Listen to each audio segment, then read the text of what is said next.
Hello, kombucha campers. Hi, it is Hannah Crum, the Kombucha Mama, here on Mama Mondays. Today is an Ask Monday, all about alcohol and kombucha. So we have some really great questions that folks sent in ahead of time. But of course, if you have any questions about kombucha and alcohol, please go ahead and drop those into the chat. Hello, nice to see you here, Molly and Ivan. Magali, hopefully I've said this right. Welcome, hi, nice to see you here. So I'm gonna start diving into these questions in just a minute. But I hope everyone is doing well, had an awesome weekend. It's the summer, yay! Getting some beach time in. But okay, so I'm part German, and the part of me that is German is very prompt. Doesn't mean I'm always on time. Sometimes I'm late, but hi Jalila. I hope I said that right. Hi, thanks for being here. So today our topic is alcohol in kombucha, and this is one of my favorite things to talk about because it seems really controversial and yet it's not. And so it's just a great way for us to learn more about alcohol and why it's actually not so scary, especially when it comes to kombucha. Of course, the thing we have to remember is that here in the United States, this is a country that 100 years ago decided nobody would be allowed to drink alcohol. It's a very extreme type of policy to have, and in fact our alcohol policies are more similar to those of Arabic nations than of our European counterparts. And I think that's mostly due just to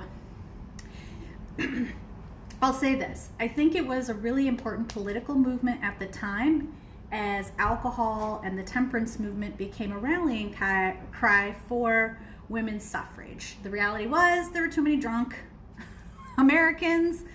You know, it used to be you had 11s, which meant at 11 a.m. every day workers would go and drink some beer and then they would go back to work. So 100 years ago life was really different, and how we behaved was very different. But there was this whole issue of men drinking too much.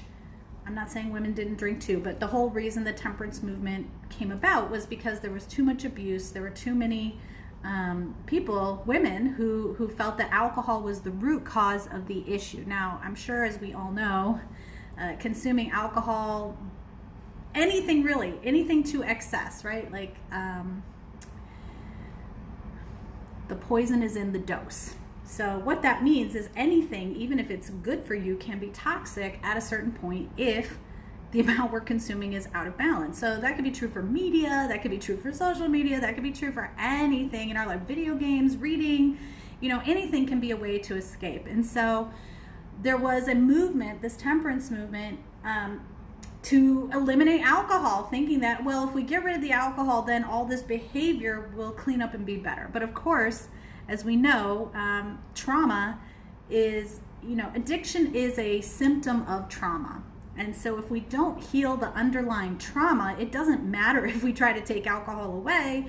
That's not going to actually solve the deeper issue. It's only going to, you know, put a temporary band-aid. And in fact, it did worse. So what it did is it led directly to the rise of the mafia, because now there were bootleggers, people needed access to alcohol. And then it also led to income taxes, because taxes were levied on alcohol. Well, now we're taking away this tax base. People then said, okay, tax me then. Tax me. I am willing to be taxed in lieu of alcohol companies. And we all know how we feel about taxes. So especially because the burden of taxes seems to fall on, you know, the working class as opposed to those in the elite classes and those who really have more than enough to go around. So and there are plenty of folks with money who do pay their taxes, but we have also heard famously about people who don't. Okay, I sort of digressed here, but all of this was to give a background on alcohol and why we have these incredibly puritanical, uptight ideas about alcohol. So let's talk about alcohol in kombucha. The reason that there is alcohol in kombucha is because there's alcohol in all fermented foods and drinks. Alcohol is a preservative, right? So think about it's naturally antimicrobial.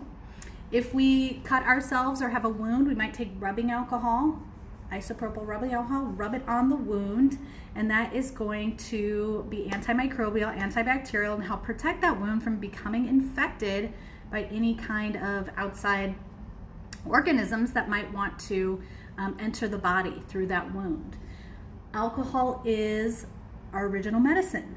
Humans and alcohol have an incredibly long history together, all as far back as we can go to time immemorial, which is a term of art that means before there's any written records, human beings have been cultivating alcohol because it makes you feel good and it helps you to relax.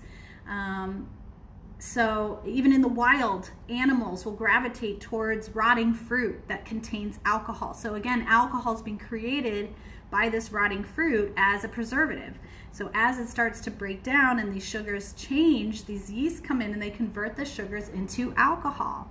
And this is a really lovely process. And this is a really clever technique on the part of the yeast, right? Because they need access to sugars. Well, how do they get access to sugars? They create a byproduct that humans enjoy, and therefore this symbiotic relationship of alcohol providing something, not only alcohol, but nutrients. So yeast also contain all of the B vitamins in living form.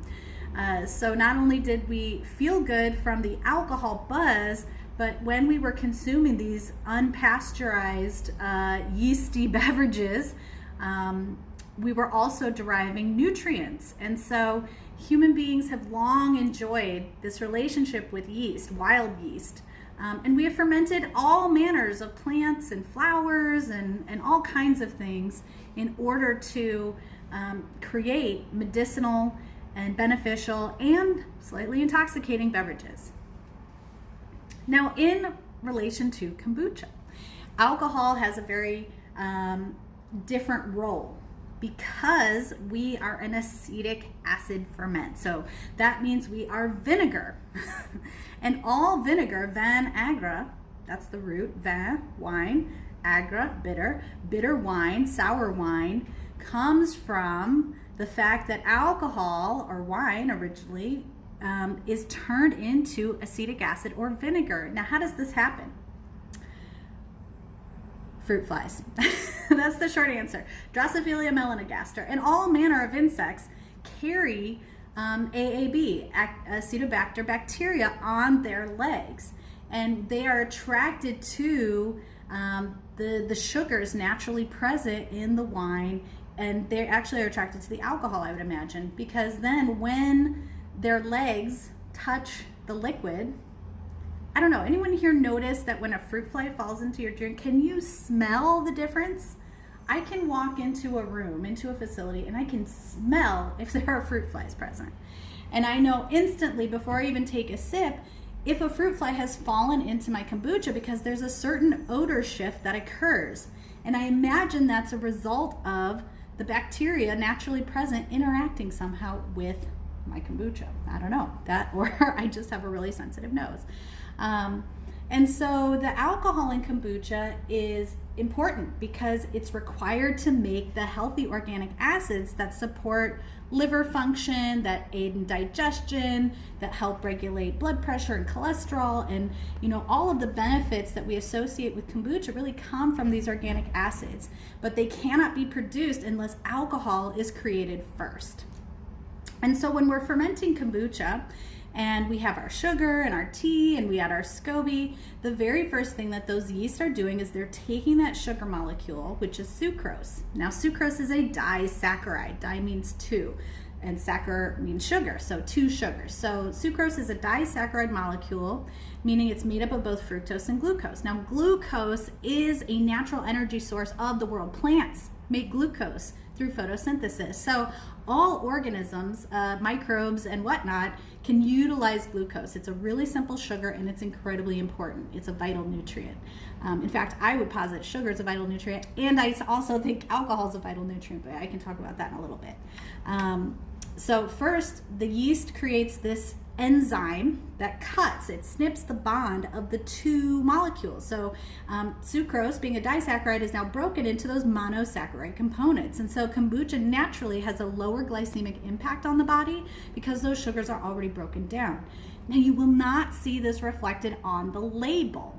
So when you look at a bottle of kombucha and you look at sugars and it says added sugars, it's confusing, but these are the rules we have to follow to label our products. So really what you're looking at when you see the sugars on the label is, well, that's the amount of sugar after fermentation, so not at the beginning. And our sugars are already pre-digested. They're at a lower glycemic impact, but we can't say that. Plus, because we use sugar in primary fermentation, we are required to call it added sugar, even if no additional sugar is added after the fermentation process. So it can be confusing. When you see added sugars, you compare that to sugars on a can of soda or an energy drink or any other type of beverage, just keep in mind that they're not apples to apples. They are not equivalent. The sugars in kombucha, even if that number looks high, is actually having a lower impact on the body and is easier for the body to work with because it isn't having to break it down from that disaccharide into those monosaccharide components. So the yeast does this, it excretes the invertase, it splits the molecule into two, and then that creates ethanol and CO2. So our fizz comes out of that process, as well as these trace amounts of alcohol. Now, the alcohol is important, as I said before, because it's acting like a preservative. It's helping to prevent other lower, like pathogens by their nature are weak, right? Think about it for a minute. Pathogens by their nature are weak. Why? Because if they were so strong, we'd all already be dead. So they have to be weak.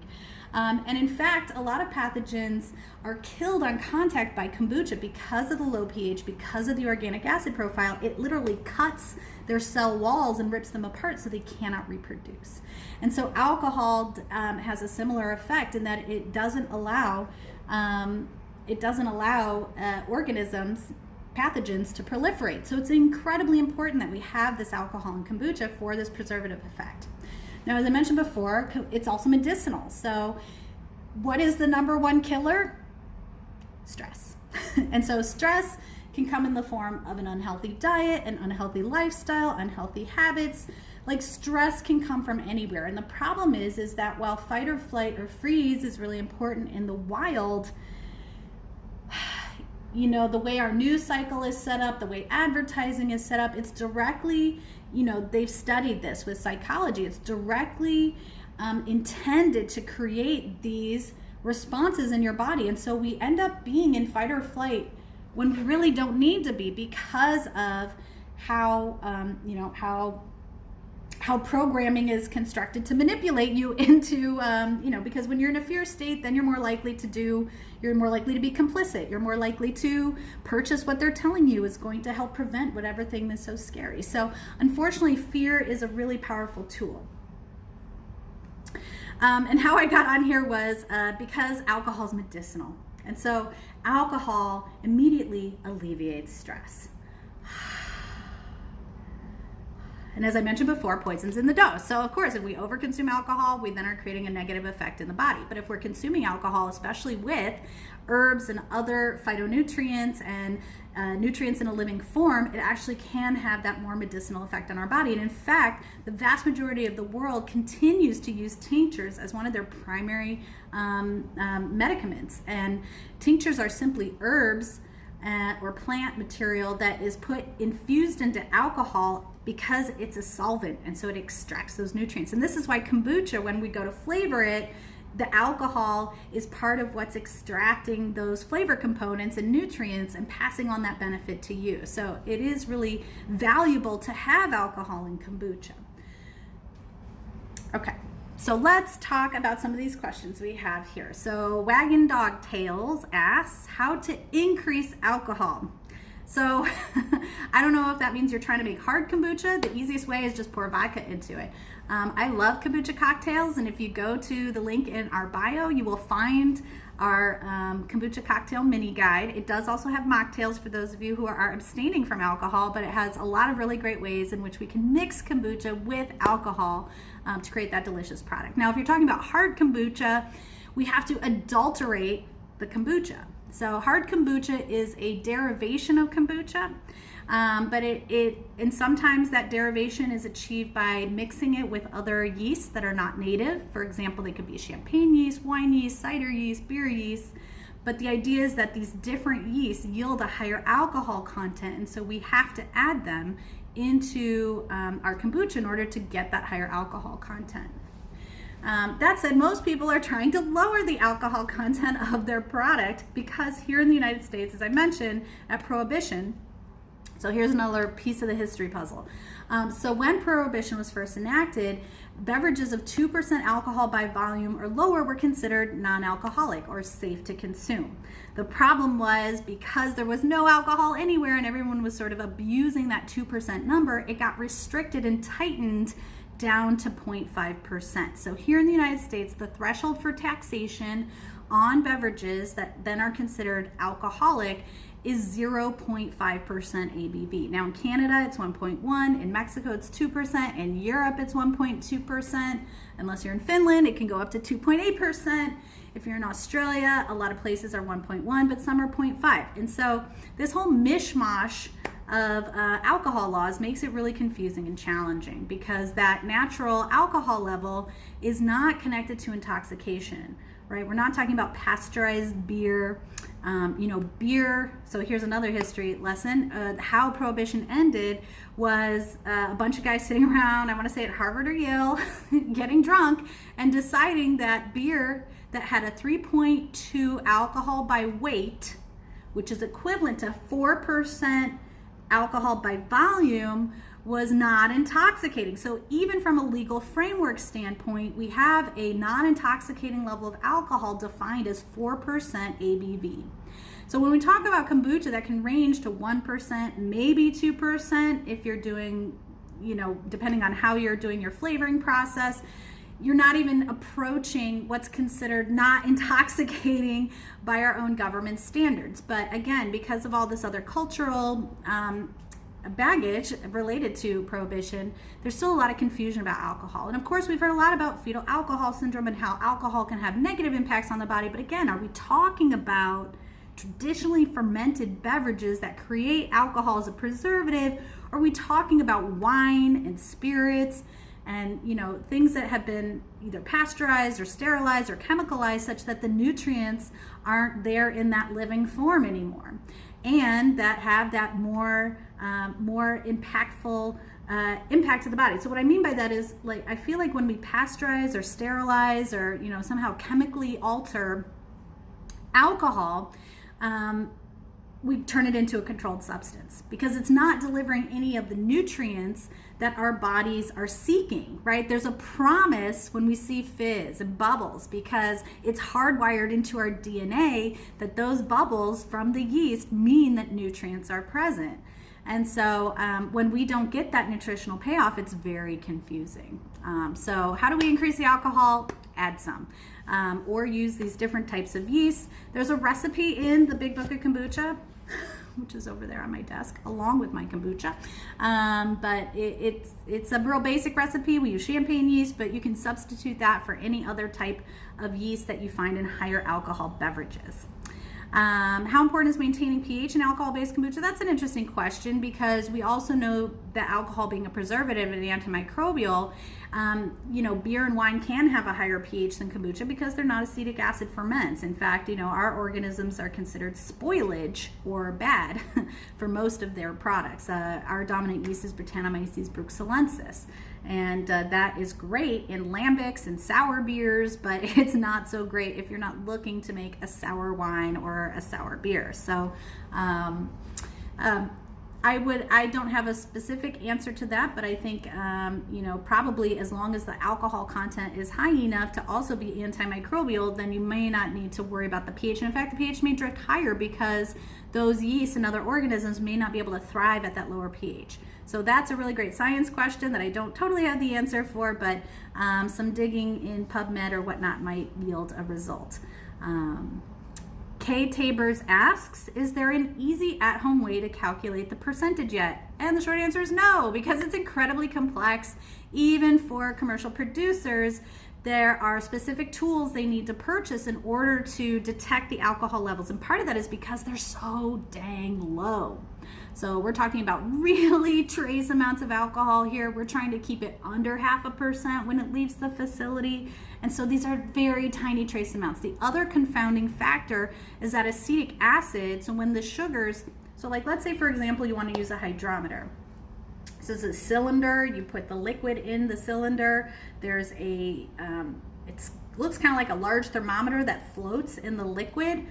And it's telling you that at a certain temperature in a certain type of liquid that contains a certain amount of alcohol. And they're really great for high alcohol beverages, and they can be very accurate for that. But when we're talking about these small amounts of alcohol, because acetic acid has a similar weight to ethanol, it can confuse this not sophisticated equipment. You know, a great resource to understand this better is at kombuchabrewers.org. Go to resources, and there's a whole alcohol methodology. We've been working to develop methodologies specific for measuring alcohol in kombucha. Now here's the interesting thing. I'm going to read the Kombucha Mamma. She wrote in and said, I've been drinking my homemade booch all throughout my pregnancy, but testing each batch with alcohol detection strips used for testing breast milk. So maybe you can grab some alcohol test strips for breast milk and see if your homebrew kombucha is tipping the scale on that or not. So far, I haven't made a single batch that triggered the detection strips, thankfully. My question to you, I'm curious how you measure alcohol content without using these strips, and how do you raise alcohol content if you wanted to make a more boozy booch? Looking forward to experimenting after the baby is born. So I sort of addressed the how to make more boozy booch, and how do you measure alcohol content without these strips? It's, you need to invest in expensive equipment. So one of the pieces of equipment that you might use at a commercial level, in the lower end range, it might be Rare Combinations has a detector based on breathalyzer technology, but you're going to be at least $1,000 if not more, and that's the least expensive option out there. So again, it's not really something as homebrewers we need to worry about, because it isn't enough alcohol to have that negative intoxication effect. And in fact, this is why I say alcohol is a vital nutrient. I feel like when we consume kombucha and other beverages that have these trace amounts of alcohol in small amounts, it actually satisfies our craving for alcohol. So myself and many other people have reported, maybe you have too, I would love to hear if you've experienced this, but when you start drinking kombucha on a regular basis, you actually have less desire to consume alcohol. Also have less desire to consume sugar. And that's because we're, putting everything back into balance. So that the acids created by kombucha, such as glucuronic, acetic, they all help support a healthy liver. Now, the liver is where alcohol, when we're drinking it, is processed. And so our bodies naturally make glucuronic acid. The problem is, so first, here's what glucuronic acid does. Glucuronic acid bonds to toxic molecules, and once the bond is created, it can't be broken. Then through hydrolysis, or going pee, drinking water and going pee, we flush those toxins out. Now the problem is, in our current culture, our food supply, our water supply, beauty products, everything is contaminated with these chemicals that have a really toxic effect on the body. And so what your body does is, when liver can't handle that, it goes and it sequesters them into your fat cells.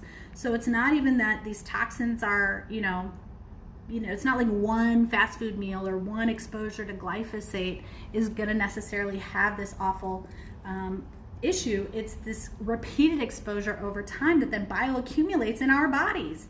And that's why drinking kombucha, allowing it to bond to these toxic molecules, is so important for right now. Like, we really need to be drinking kombucha right now, and the more of those acids present, the better. I guess that's a plea for not just drinking all the soft softly flavored kombuchas, but really going for the ones that have more of that tang, more of that bite, because it means more of those acids are present, even if it has a little more sugar in it, because that's the teaspoon of sugar that helps the medicine go down.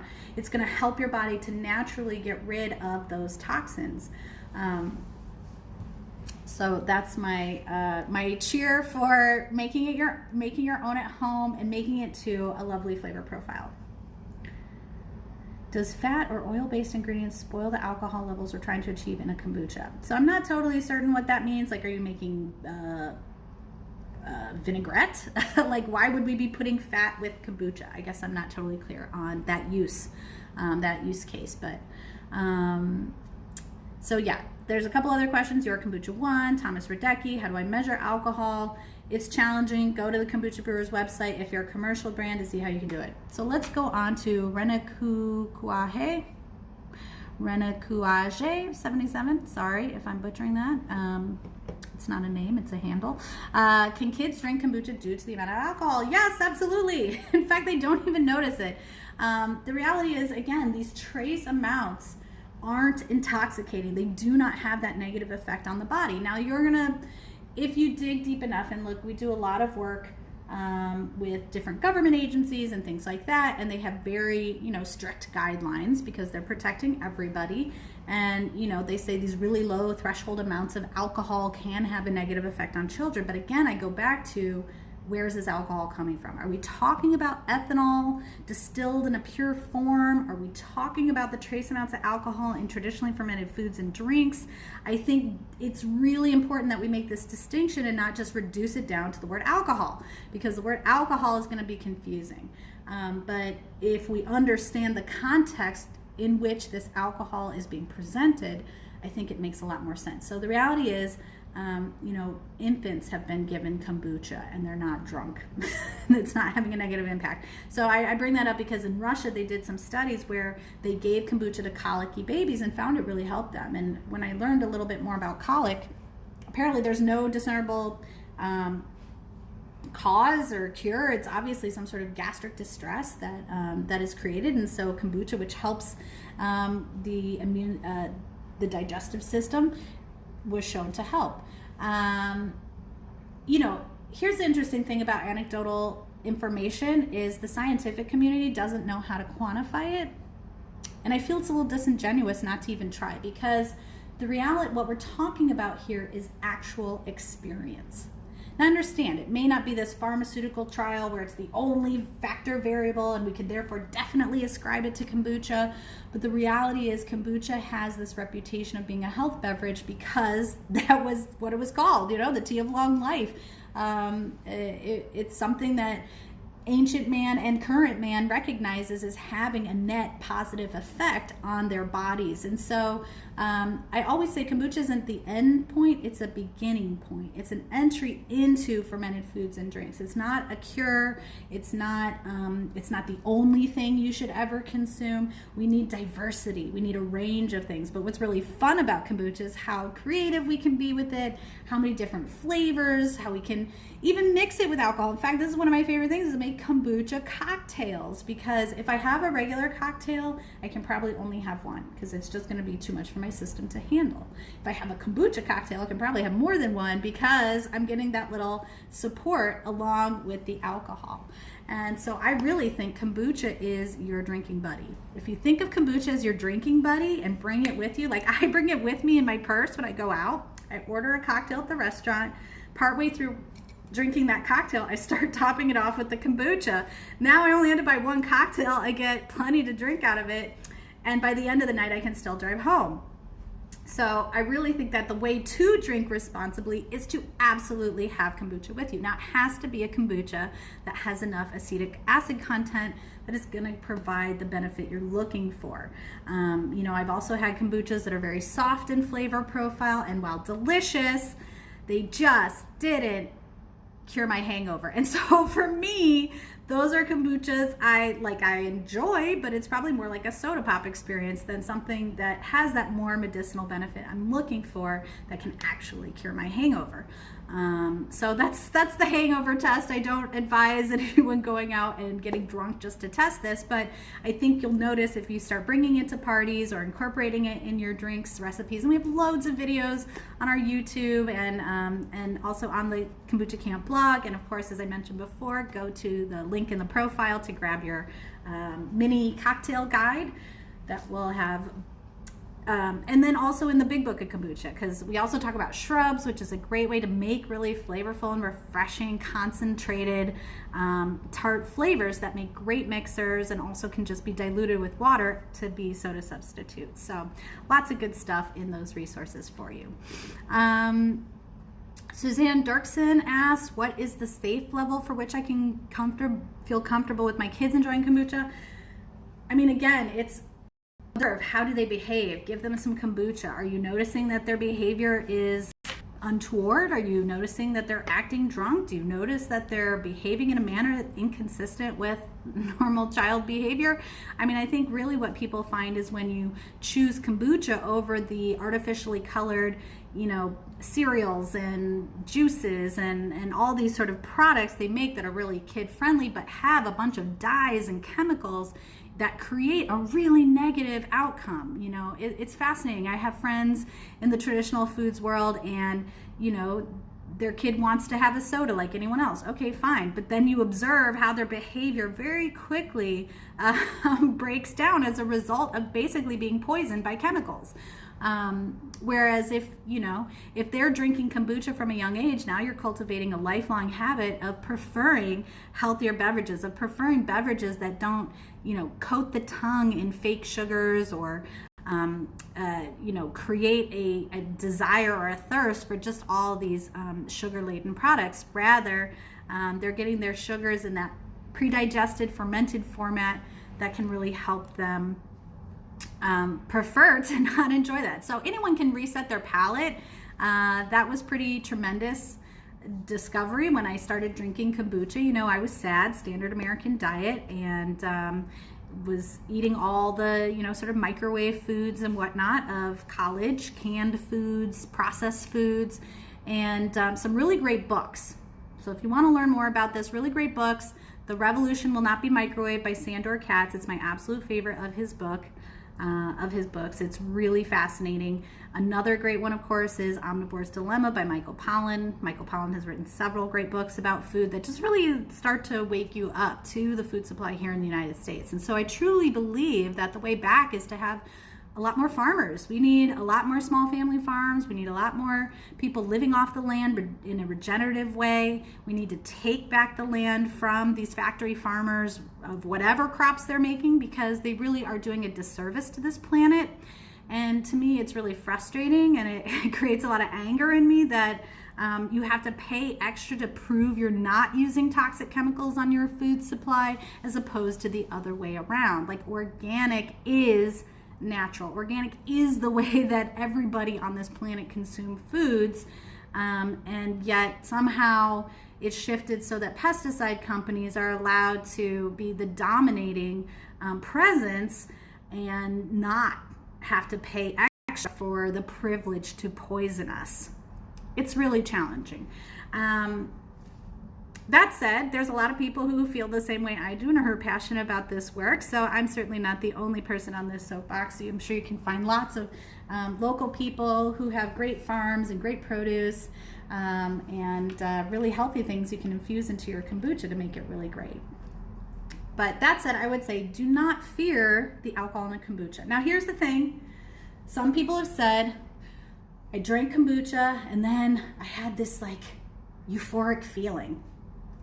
And that is very likely caused by the B vitamins in living form. So people who get B vitamin shots or who take niacin, which I can't, is that B3, will sometimes report an increase in blood flow, a little warmth to their body, similar to what you might feel if you're drinking alcohol, but it's due to the B vitamins. And so when people share that with me, oh, I felt, buzzy on the kombucha, I'm like, but were you intoxicated? Were you incapacitated? Were you not able to function operate heavy machinery? Those are the questions to ask yourself. And then there are people who absolutely are not able to process any alcohol at all. And so for them, the trace amounts of alcohol in kombucha are going to be too much for them. And that's because everybody is different. This is why we say trust your gut, because you are the only person who really feels and experiences everything that's happening in your own being, in your own body. And so the more you're present to that, the easier it's going to be to find which foods and which nutrients really support your organism. So Mohit, those different teas produce different level of alcohol product. The tea is, I would say, a very minor factor. It has more to do with your sugar content and then what type or how much sugar / juice you're using in your secondary fermentation. So that's really where we see the alcohol levels rising, is if the ferment hasn't had a chance to fully convert the sugar into acids. Now, of course, we need to balance the flavor, because otherwise we'd just be drinking vinegar, and that's not really pleasurable either. And usually we have to add something to the vinegar to make it palatable. Like if you do apple cider vinegar shots, they're usually with honey or some sort of sweetener present. And so you want to balance that. But I think the kombuchas that do really well are those raw, untraditional, full flavored, slightly might have a little bit more than 0.5% alcohol, because they really do have other nutrients present and create this sense of euphoria and pleasure. So I think that kombucha buzz is a real thing, but it's not from the alcohol. It is coming from the nutrients in living form. And I think that's really important to remember, right? Like, we are nature. There's literally no separation. And so when nature has these chemical structures for each of these different nutrients, they're like keys. And so that key, when it fits in the hole, it plugs right in. Your body can instantly uptake and utilize those nutrients. It doesn't have to go through any conversion process. It doesn't have to understand it. Now, when we consume nutrients in a synthetic form, the lab-made versions are never identical to the vitamins found in nature. And so your body doesn't, imagine a key that doesn't quite fit. It doesn't totally know what to do. And in fact, what we have found is it can lead to increasing the problems it's supposed to solve, because they're not in that living form. And that's why I want to stress, it's so much better to get our nutrients from our food supply. The problem is the food supply is toxic. So then we do have to sometimes go to supplementation, and it's finding that balance between everything. It's sourcing quality supplements that are food-based, as opposed to designed in a lab, because those are going to have just a better impact on your body. So of course, the first thing we want to do is go and find farmers who are regenerative, who are caring for the soil as much as they are caring for their plants, because those products are going to have more nutrient density to them. So there are ways to come back to nature, which is what we need to do. Have you tried using ancient tea? What does ancient tea mean? So I'm not quite sure what you mean by that. Is that a type of tea, like oolong or pu'er, or all tea is going to be fermentable by the kombucha culture. While traditionally it was black tea, which gives it that very malicky apple flavor, green tea has also become popular, and in fact the most popular you see commercially is a blend of green and black. So whether that's an oolong green blend or something like that. But there are brands focused specifically on premium teas, so they may not do a secondary fermentation. Instead, like wine, what they're doing is they're simply fermenting a really high quality tea, and that can yield a lovely, complex, delicious brew. And I think over time what we'll find is kombuchas that are bottle aged, kombuchas that have, like wine, been allowed to mellow and take on these more complex flavor profiles. And I think that's something that's coming down the pike. And people are going to really enjoy having something like that, and it's not going to be intoxicating. And so, as much as we have turned to alcohol to help alleviate our tension and stress during the pandemic, there's also the opposite side, where there's a huge movement towards creating non-alcoholic yet complexly flavored beverages. So They're imitating the flavor profiles of alcohol without the negative impacts of the alcohol. But this is so easy to do just by making your own delicious kombuchas at home. So in the Big Book of Kombucha, with over 260 flavoring suggestions, you could infuse a juniper berry in there and give it more of a gin-like flavor.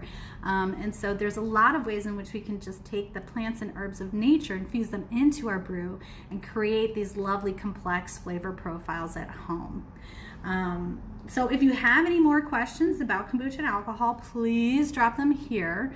But long story short, it's really hard to detect at home. If you're a commercial producer, you need to use expensive equipment to do so.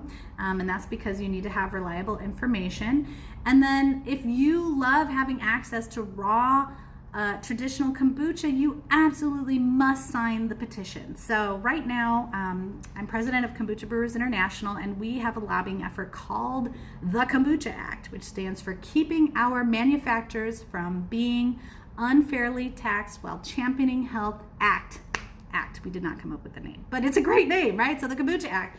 And basically what it does is it raises that threshold for taxation from 0.5% to 1.25%. So as I mentioned before earlier on, it doesn't even hit that 2%, which historically was where it was initially set right at Prohibition and then tightened.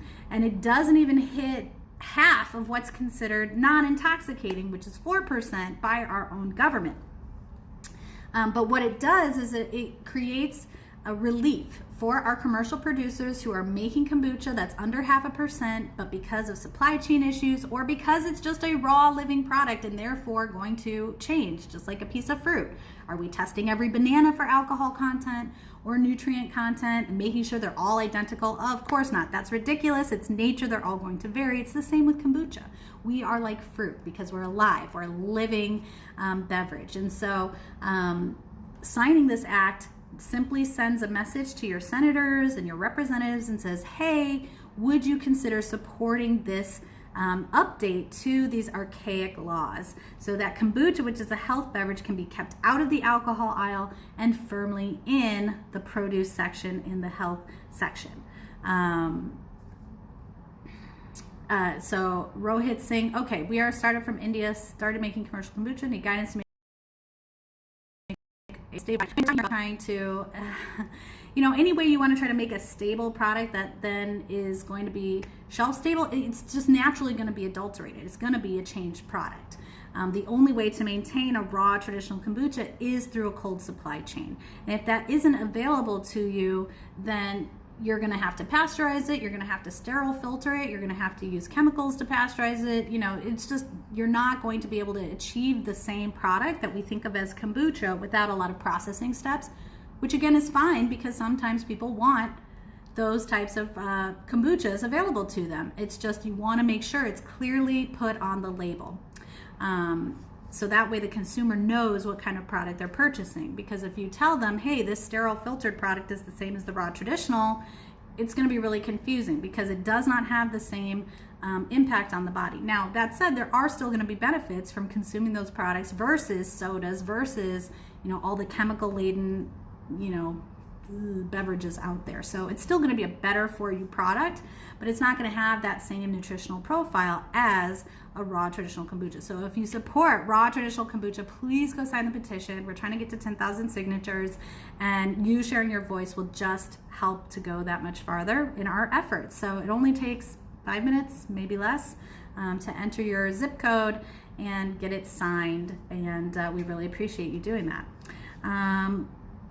Mohit, I saw a heat wrap for kombucha jar, but not sure how well it works compared to naturally keeping the jar in a dark place. Well, a dark place isn't necessarily warm, so it's going to work if what you need is to increase the temperature. A dark place is valuable, and it doesn't have to be dark. We just need it out of direct sunlight so that any of the microbes aren't negatively impacted by the rays of the sun. You can have indirect light, it's perfectly fine. It does not have to be kept in the dark.